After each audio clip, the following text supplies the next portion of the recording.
There's something that everyone has in common. Without fail, we all get sick. This might be a common cold that's easy for most people to fight off. Sometimes it's more chronic, like diabetes. Regardless of what your sickness is, though, we all use medicine to feel better. Mira, you're going to medical school, right? Yes. Did you know that when you prescribe a medication, there's a generic and name brand version of that same medicine? Yeah. So the cost of name brand versus generic medication is similar to how clothes brands are cost.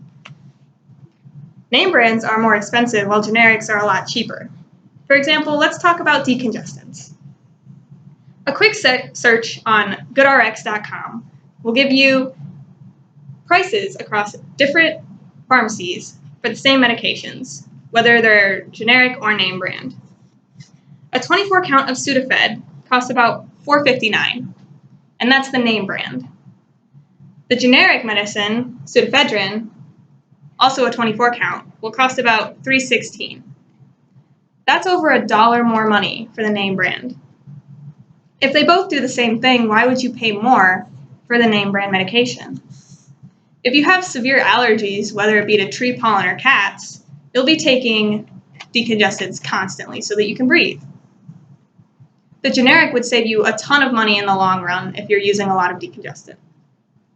The same thing happens with prescription medications, except the cost margin may be larger because of production costs. This issue is emphasized by pesky middlemen called pharmacy benefits managers.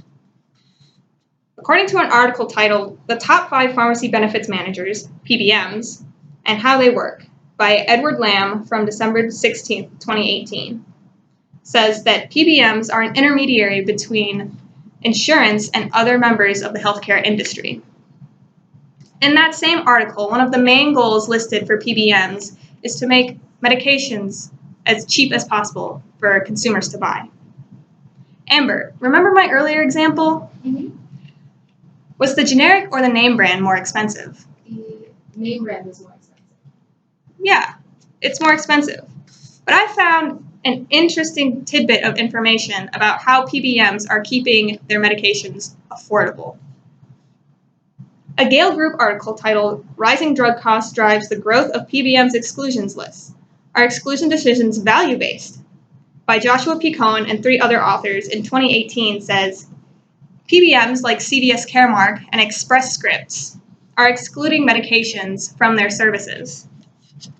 This increases the number of single-source, name-brand medications that people need to buy. This decreases the amount of competition that these manufacturers are facing, and this lack of competition means that the manufacturer can price their medication at whatever they want. Does limiting medications on the market to get name brands seem like the cheapest way to get medications to consumers? Of course not. Another Gale Group article titled PBMs and Generic Pharmaceutical Pricing Conspiracy, Unveiling Lock-in Mechanisms, Structural Shortcomings, and Antitrust Evidence by Kwang-Hyuk Yu from this year says that PBMs are preventing generic medications from competing on the market. This saves manufacturers money, and it also costs consumers more. This leads to my solution. Get rid of the middleman. Now, this solution might take a while, and it's pretty drastic, since these companies have been in place for a long time. Insurance companies and manufacturers would have to have a lot of reorganization, and it will take a while for communication lines to get optimized. However, these prices are becoming a nationwide issue. I see stories scrolling through social media about how expensive medications can be, and I'm not even really interested in them that much. This really proves that it's a big issue. People can't afford the medication that they need, and this causes them to suffer and potentially die. Allowing more manufacturers to compete with each other will lower the prices because of increased competition. According to my own family, who are in insurance and pharmaceuticals, skipping the middleman would decrease the cost that insurance companies have to pay, which would also decrease the cost of insurance for the consumer. Getting rid of PBMs prevents patients from paying ridiculous sums of money just to survive. Now, this seems like a big task for a couple of college students to tackle. But there is something that we can do.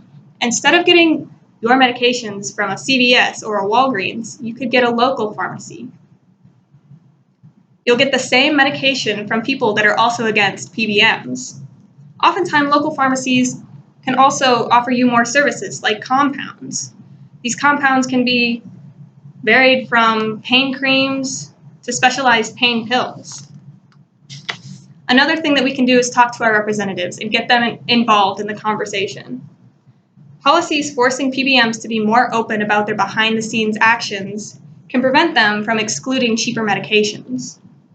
People shouldn't be dying just because they can't afford their prescription medications.